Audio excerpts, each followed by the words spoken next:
This story is titled, My Parents Pretended I Didn't Exist, so I Made Sure Everyone Forgot About Them. Hey everyone, I've been holding this in for a long time, but I guess I finally need to let it out. I'm Lila, 24 female, and the youngest in a family of 5. Honestly though, I might as well have been a guest in my own house, because I always felt like I didn't belong. My parents made it pretty clear who their favorites were, and it wasn't me.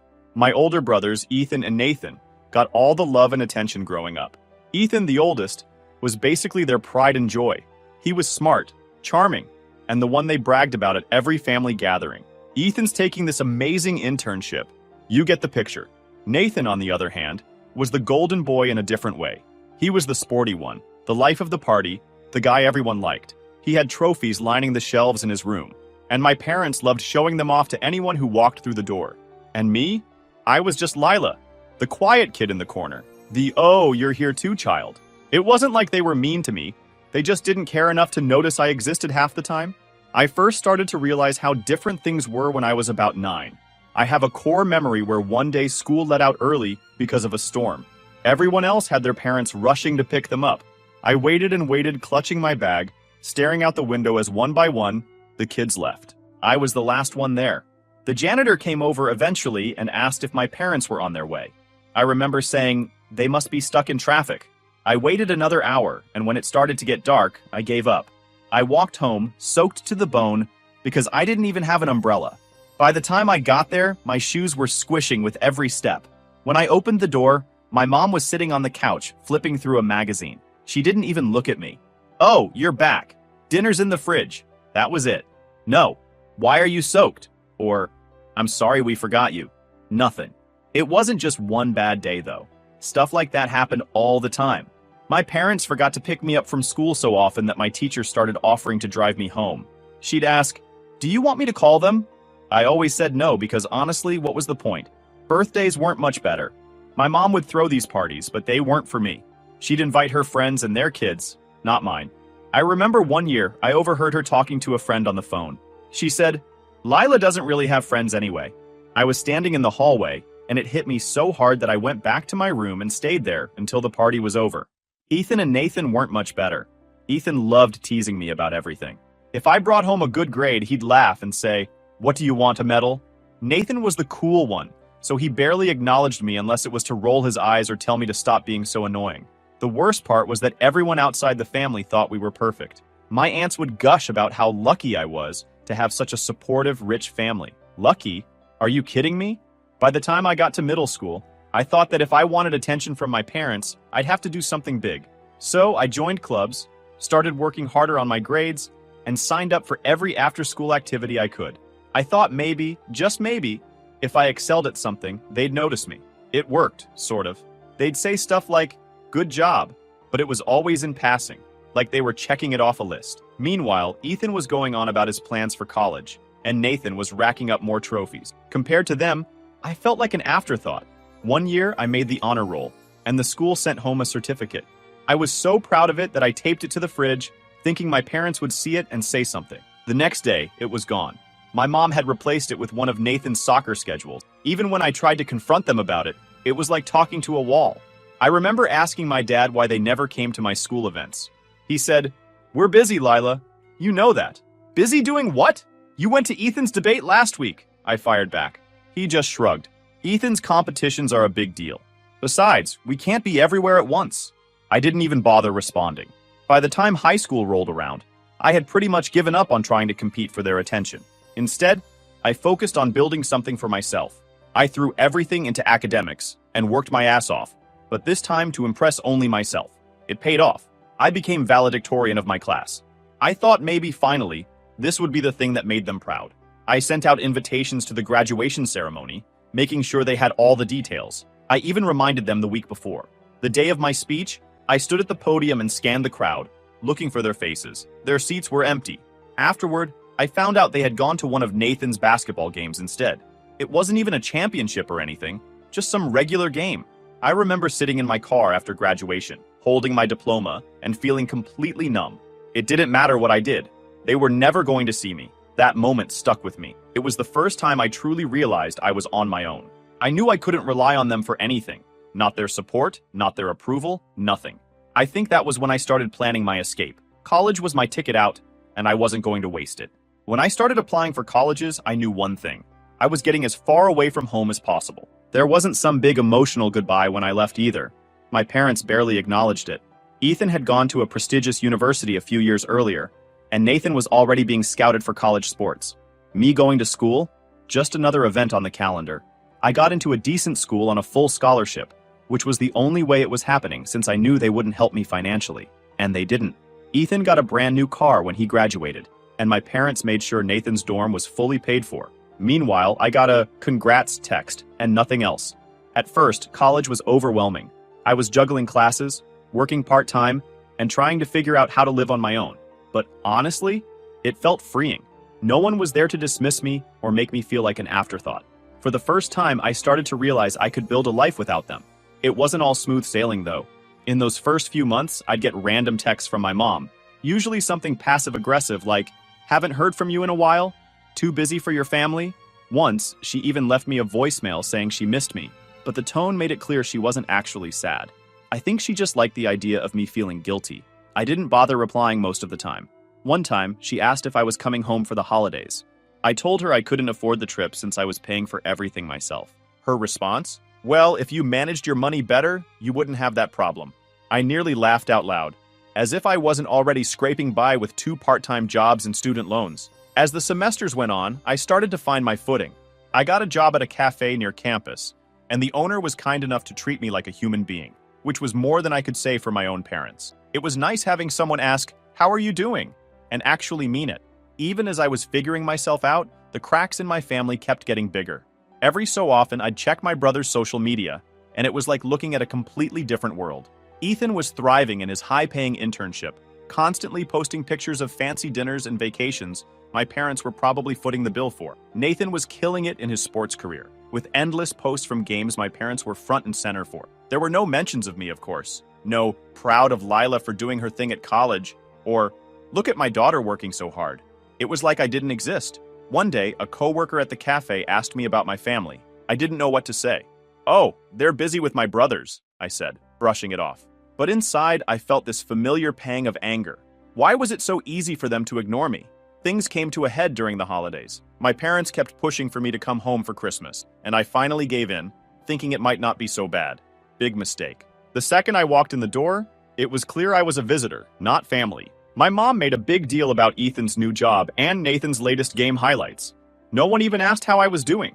At one point during dinner, Ethan smirked and said, "Wait, what are you even studying again?" I glared at him. "Business. Like I've told you 100 times." "Oh, right. Business," he said, dragging out the word like it was some joke. Then he turned to Nathan. "So, what's the deal with your next game?" I sat there, barely resisting the urge to throw it across the room. My dad decided to pipe up, all smug. Ethan and Nathan are really making the family proud. I bit my tongue so hard I could taste blood, but inside I was boiling. After dinner, my mom cornered me in the kitchen. "You've been really quiet, Lila. Is there something wrong?" I stared at her. "Yeah, I'm great," I said, dripping with sarcasm. "Well, you sure don't seem great," she snapped back. "Maybe if you actually visited once in a while, you wouldn't feel so left out." That was it. I exploded. "Oh, I feel left out because you've never given a crap about including me. Don't act like this is on me." Her face twisted. "That's not true, Lila, and you know it. Stop being so dramatic." "Dramatic?" I shot back. "You've ignored me my whole life. Don't stand there and act like it's my fault I don't want to be around you." I just shook my head and walked away. What was the point? The breaking point came later that night when I was in the kitchen getting some water when I heard voices outside. My dad was talking to the neighbor over the fence. Normally, I'd tune out their boring small talk, but then I heard my dad say something that stopped me in my tracks. "Yeah, we've got 2 kids. Ethan and Nathan keep us plenty busy." 2 kids, not 3. At first, I thought I'd misheard.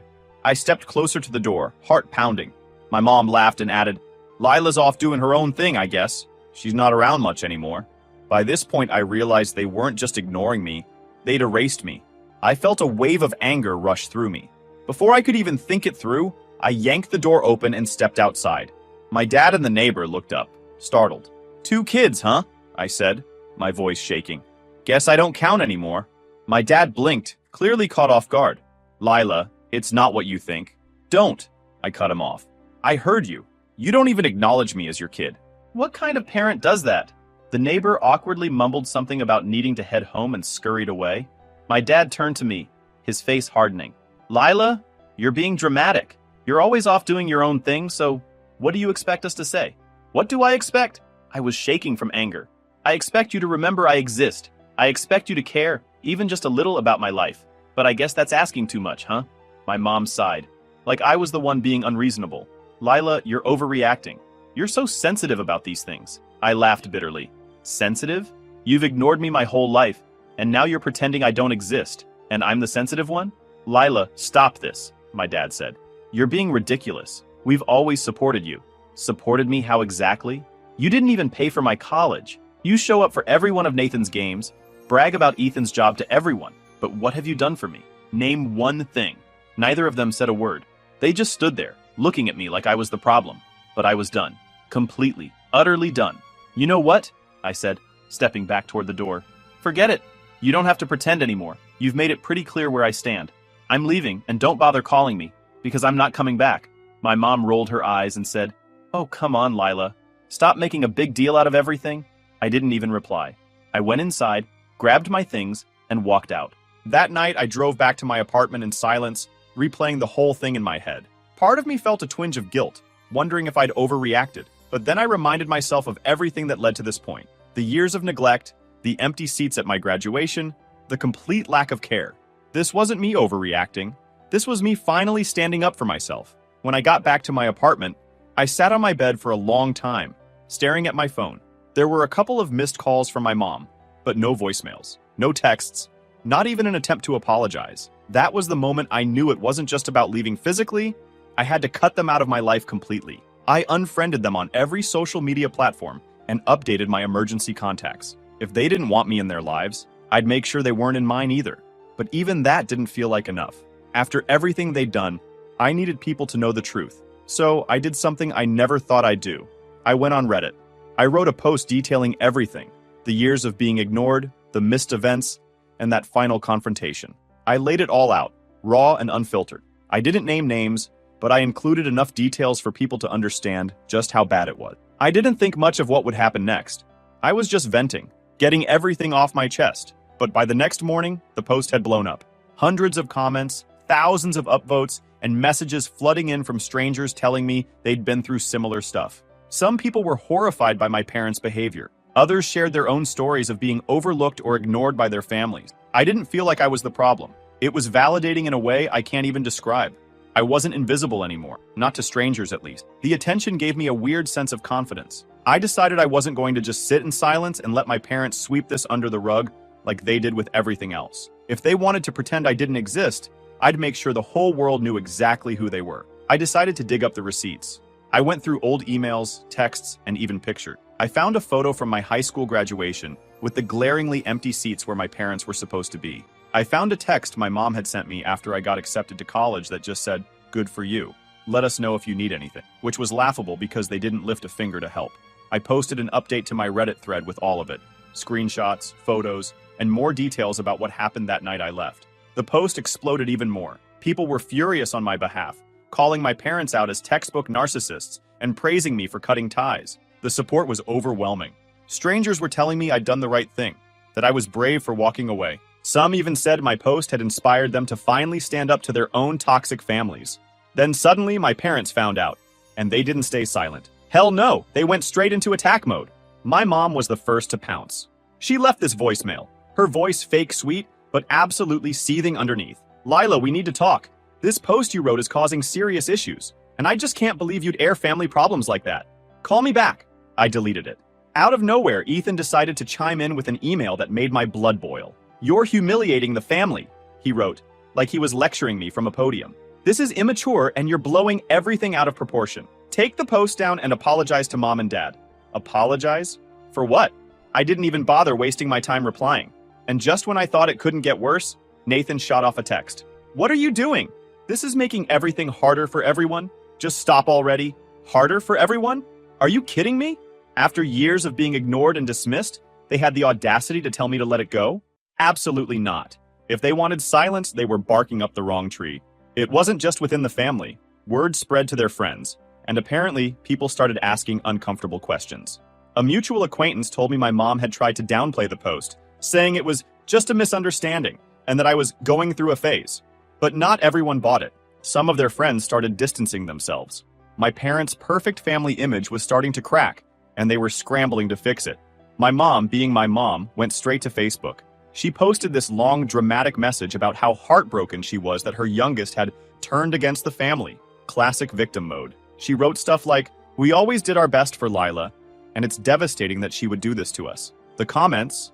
A total mixed bag. Some people blindly rallied behind her with nonsense like, "You're such a good mom, she'll come around." But others, they weren't buying her act. Someone straight up called her out. "Why doesn't Lila visit anymore? There must be a reason." I couldn't stop laughing when I saw it. It was like this little spark of satisfaction seeing everything blow up. Sure, the attention wasn't exactly flattering, but for once it was all on me, and not on Ethan's awards or Nathan's games. That made me laugh even harder. Watching people finally hold them accountable was just the cherry on top. But my parents weren't done. A few days later, I got a message from an aunt, one of the few relatives I'd ever been close to. She said she'd heard about the post and wanted to talk. I figured she'd be on my side. But nope. When I answered the phone, she started in with, "Lila, I don't understand why you're doing this. Your parents aren't perfect, but they love you." I cut her off. If they loved me, they wouldn't have treated me like I didn't exist for years. And they definitely wouldn't have told the neighbor they only have 2 kids. She portrayed it like I was the one being difficult. Families fight, Lila, but you don't air your dirty laundry in public. This isn't how you solve things. I told her, it's not about solving things. It's about finally telling the truth. If they didn't want this out there, maybe they should have acted like parents instead of pretending I didn't matter. She didn't have much to say after that. The messages kept coming. Cousins, aunts, even a family friend who I hadn't spoken to in years. Everyone had an opinion, and most of them boiled down to, "You're being too harsh." But the thing is, I wasn't being harsh. I was being honest. At some point, I realized I didn't have to keep defending myself to these people. They weren't there when my parents skipped my graduation. They didn't see me sitting in the rain, waiting for a ride that never came. They didn't live through years of being ignored while my brothers were showered with love and attention. So I stopped responding. Instead, I threw myself into building my life without them. I started spending more time with my friends, who were nothing but supportive. Mara, my best friend, even joked, "You should just adopt us as your family. We're way better anyway." She wasn't wrong. Around this time, I started making bigger moves. I legally changed my last name, updated all my records, and even changed my emergency contacts. I didn't want them tied to me in any way, not even on paper. It was freeing in a way I can't explain. At that point, they finally went silent. So I thought the dust had settled. Turns out that was just the calm before the storm. My parents didn't just sit back and let things slide. They went straight into full-blown damage control. Not to fix anything with me, of course. This wasn't about repairing relationships. It was about saving face. And boy, were they scrambling. They weren't just scrambling to save their reputation. They were actively trying to destroy mine. A mutual acquaintance sent me screenshots of a post my mom had made in one of her Facebook groups. She claimed I was unstable and making up lies because I was jealous of Ethan and Nathan. She went on about how she and my dad had done everything for me, but I was ungrateful and determined to hurt the family. The kicker. She ended it with, "It's heartbreaking to see your own child turn against you for no reason," complete with a sad emoji and a Bible quote about forgiveness. The comments made my blood boil. Her church friends chimed in with, "You're such a good mother and Lila will come around eventually." One even added, "Some kids don't realize how lucky they are until it's too late." Lucky? Seriously? But the worst part was seeing my relatives join in. A cousin I hadn't heard from in years commented, "I always thought Lila was a little dramatic." Another relative messaged me directly saying, "You're being unfair to your parents. They've always been so kind to us. Are you sure this isn't just a misunderstanding?" Misunderstanding? That word sat with me for days. How do you misunderstand a lifetime of being ignored? How do you misinterpret being erased from your own family? I left them on read because I didn't trust myself to respond without saying something I'd regret. People in my hometown started connecting dots from my Reddit post, even though I never mentioned names. Suddenly, I was hearing from old neighbors, mutual acquaintances, and even relatives I hadn't spoken to in years. One message came from a former neighbor saying something like, "I always thought your parents were a little too focused on your brothers, but I never realized it was this bad. I'm so sorry you had to go through that." Part of me wanted to say, Where was this energy when I was a kid? But instead, I left it on red. Then came the relatives. Some sent apologies that felt more like them clearing their conscience than actually owning up to anything. Others weren't so kind. One messaged me about how I was tearing the family apart and needed to make things right. That one stung more than I expected, even though I deleted it without replying. As much as I didn't want to care, it hurt to lose some of my extended family. A cousin I'd been close to growing up sent me a long text, saying, "I just don't know if I can be in the middle of this, Lila. I'm sorry, but I think it's best if we don't talk for a while." For a second, I wanted to argue with her, to explain everything she didn't know about my parents. But what was the point? If she couldn't see the truth after everything I'd shared, she probably never would. That realization was hurtful. Cutting ties with my parents didn't just mean losing them. It meant losing anyone who chose to stay on their side. I thought I was prepared for it. But feeling the cracks grow in relationships I thought I could count on made me question if I'd gone too far. But the real hit came when my parents escalated things. Out of nowhere, I got a letter from a lawyer, an actual cease and desist. They accused me of defamation, claimed my post was damaging their reputation, and demanded I take it down immediately. I sat there, staring at the letter, feeling like the air had been sucked out of the room. I'd thought I was just sharing my story, my truth. I hadn't expected it to blow up like this, let alone turn into a legal mess. I called a lawyer of my own, who assured me I was protected under free speech. Still, the stress was overwhelming. The legal threat wasn't even the worst part. The worst part was how fast the story was spreading. Mutual acquaintances started messaging me, asking what was going on. Some were nosy, others were outright judgmental. Even at work, people were whispering. One coworker approached me and said, "Hey, I saw this post about a family drama. It sounds familiar." I brushed it off, but inside I was panicking. My professional life was supposed to be my safe space, and now it felt like that was slipping away too. Meanwhile, my parents' social circle was unraveling. People were asking them uncomfortable questions like, "Why didn't you go to Lila's graduation?" Or, "Why does she feel so distant from you?" They didn't have answers. And from what I heard, some of their closest friends were starting to pull away. But instead of reflecting on their actions, they doubled down. It wasn't just my family trying to drag me down. Somehow, word had gotten to my workplace. A coworker casually mentioned over lunch, "So, I heard you've been dealing with some family drama. That Reddit post was a lot." My stomach dropped. "How did you even find that?" I asked, trying to sound unfazed. She shrugged. "Someone shared it in a group chat. Honestly, some people think it's a little intense. But hey, you do you." For the rest of the day, I couldn't stop wondering how many people at work were whispering about it. Every time I caught someone glancing at me in the break room, I wondered if they thought I was the unstable daughter my mom was painting me as. What had felt empowering at first was now starting to feel like a grenade I'd pulled the pin on without thinking. Then, Ethan, of course, sent another email. Shorter this time, but just as infuriating. "You're humiliating us. Take the post down before you make things worse." And Nathan, ever the peacemaker, tried a softer approach with a text. "Can we talk? This is getting out of hand." I didn't reply to either of them. They weren't reaching out because they cared. They were reaching out to protect their own image. But honestly, I started questioning if I'd done the right thing. The post had felt empowering at first, like I was finally taking control of my story. But now it felt like everything was spinning out of control. I wasn't just exposing the truth, I was caught in the fallout. My parents had always been masters at controlling the narrative, and even though I'd flipped the script, they were fighting tooth and nail to regain that control. My friends tried to reassure me. Mara pulled me aside one day and said, "You don't have to go through this alone. We've got your back."